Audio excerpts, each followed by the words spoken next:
The final piece of rail for Cincinnati's new streetcar system should be in place Friday afternoon. A last weld ceremony is planned for 2nd and Main Streets near Great American Ballpark, completing track installation for the 3.5-mile loop. Local 12's Jeff Hirsch joins us now live with what happens next. Hi, Jeff. Good evening, Cammie. Okay, so it's not exactly the Golden Spike ceremony which joined the Transcontinental Railroad in Promontory Point, Utah in 1869. Yes, I am a train geek. Still, whether you voted for or against the streetcar, symbolically and actually, this is going to be a pretty big moment Friday afternoon. Construction, which is culminating down here on the streetcar line, began over the Rhine a couple of years ago. The streetcar endured a pause, I guess you could say a political pause, when City Council took a break, decided whether to do this or not, and then went forward. The first of 5 streetcar vehicles is due to arrive on October 30th. Major street work, including the repaving of Main Street, should be finished by the end of this month, making downtown driving a lot easier.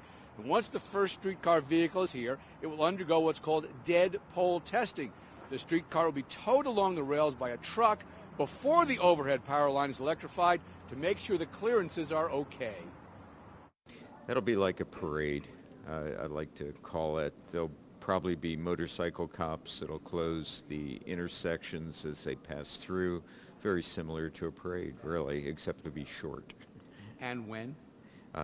We're thinking the 8th of November right now. That'll be for the very first vehicle. That'll be for the first one. Each vehicle will have to go through that.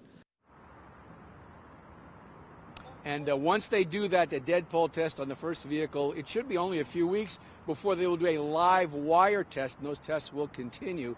The actual streetcar operations for the public to get on there and ride is supposed to start by September 15th of next year. You may say, well, look, the tracks are going to be here, the poles are up, the wire is up, the vehicles are coming in. Why is it taking so long after that? There's just a lot of testing that they have to do to make sure the system runs properly. Live along the banks, Jeff Hirsch, Local 12 News, back to you. And Jeff, we all know how much you love trains, so I think from now on we're just going to call you our streetcar correspondent. Is that okay?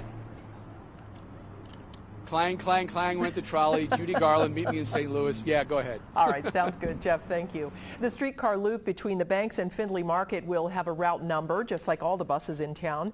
The streetcar will be Route 100.